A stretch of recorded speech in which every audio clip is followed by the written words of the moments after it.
Chapter 6. Professor Karling. In the morning, I arrived at headquarters and got busy with official matters.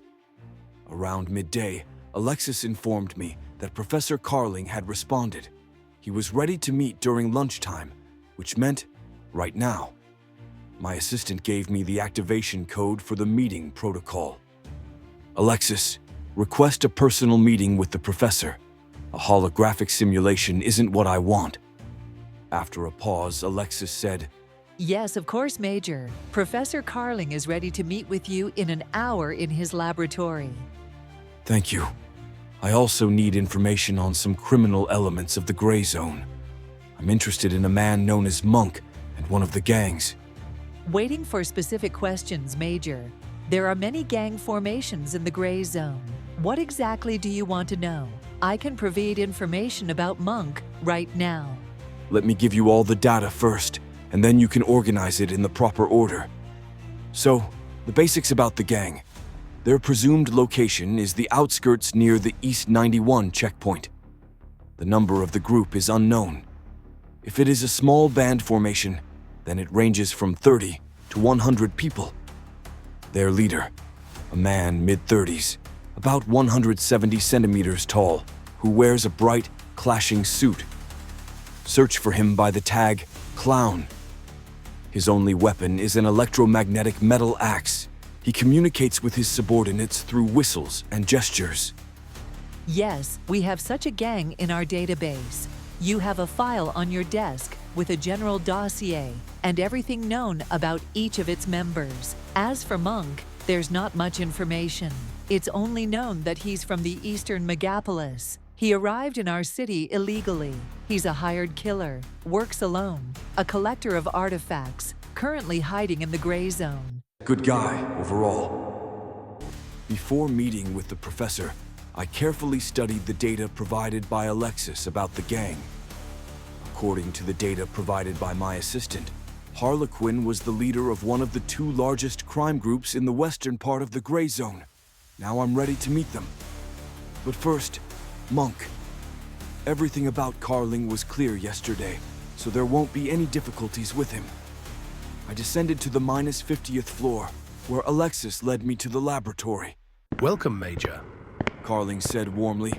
Personal meetings are a rarity these days. I just wanted to shake your hand and thank you for finding the time to see me. Karling waited curiously for me to continue. I came on business, but while I have the chance, I'd like to hear your expert opinion on cell division after exposure to ICQR 188. Don't be surprised. If I hadn't joined the military, we would have regularly met at scientific conferences. Genetic engineering and virology are my passions, a field I once hoped to work in. Maybe I'm not on my path. That's why I'm drawn to people like you. Unexpected and very interesting. The professor replied. At this moment, I am uploading my scientific work to the GSD, which I'll be defending in a few months. The general scientific database is my bedtime reading, and I really hope that we all still have these few months. Things on the front are bad, as you know. Yes, mutants. A headache for me and all my employees, as well as for all the warriors fighting them on the battlefield. There are more and more of them, Professor. But let's not talk about the sad things, Major. Let's get back to our topic. Karling lectured me on his scientific issues for a very long time. I occasionally commented on his theses, showing my genuine knowledge and interest. And of course, I found moments to subtly admire his genius as a scientist. Everything was going according to plan. Even a chessboard was within visible reach. And what do you say, Professor, if I propose a joint project on mutants? This issue needs to be resolved as soon as possible. We all have little time. I would work on it as a military officer, and you as a scientist. I would love to, Larry, but your access level won't allow me to fully use classified data in collaboration with you. And superficial input is ineffective. Both our leaderships, Larry, dislike inefficiency. This could affect your career and my ability to obtain certain grants. I understand, I replied. Oh, Professor, those are chests over there, by the far wall. Yes. Do you like chess, Major? Very much. But I'm not in the World Chess Network. I only play with a select group of people. My rating in the WCN is 224 points. The professor boasted. Wow. Out of almost 6 billion players? I'd like to play with you, Professor. Please, Major. Karling gestured towards the board. We were playing Blitz with a 5-minute time control. I won 5 games in a row, using gambits and defenses unknown to people. Humanity has reached a certain peak in this game. People thought that nothing new could be invented in chess. Even neural networks with a rating of 8,000 points couldn't invent anything, as they were initially programmed by humans, and their further development proceeded according to the primary settings. Karling looked at the board and then at me in surprise. Don't be surprised, Professor, I said. There's always an explanation for everything. And here's the thing. In the openings of our games, I used 3 gambits and 2 defenses that you don't know. These are the achievements of my stepbrother. Unfortunately, he was insane. He didn't understand or perceive anything except chess. He was not allowed to participate in official tournaments because of his mental state. After qualifying in the World Chess Federation, they immediately realized that he would have no equal and did not allow him to any tournament.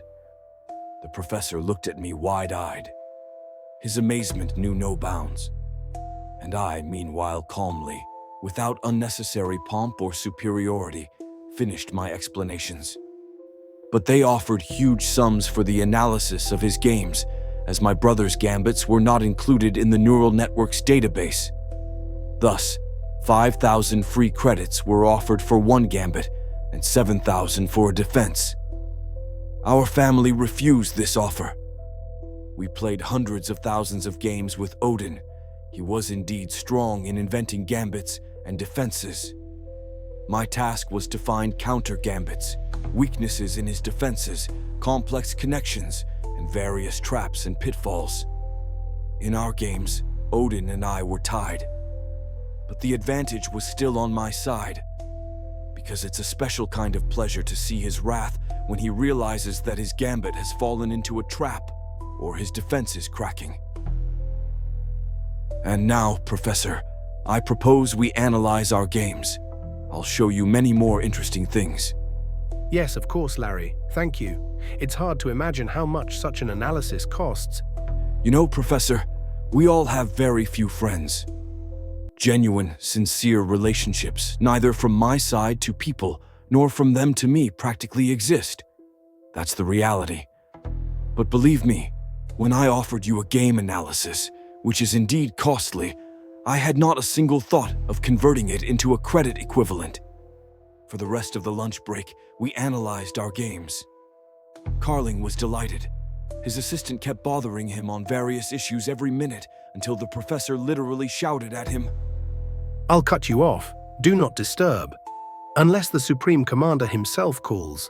Then we talked about scientific topics for a bit longer, and I was already getting ready to leave. But before that, I expressed regret that the next time we would meet no earlier than a month, citing upcoming military tasks and possible missions, or even transfer to another part of the front line. Karling thought for a moment and said, Listen, Larry, I have an idea about our joint work. Did he finally remember his rights? I am a scientist. I have the right to submit a request to the General Headquarters to involve anyone in my work. You will simply be granted an additional level of access to a certain layer of information. Brilliant, I exclaimed. Professor, you are definitely a genius. The next day, I was granted an additional level of access and allocated a small laboratory with 15 containment units. They also provided me with equipment, lab assistants, and another personal assistant. Each unit contained 1 mutant, and I had full discretion over my experiments.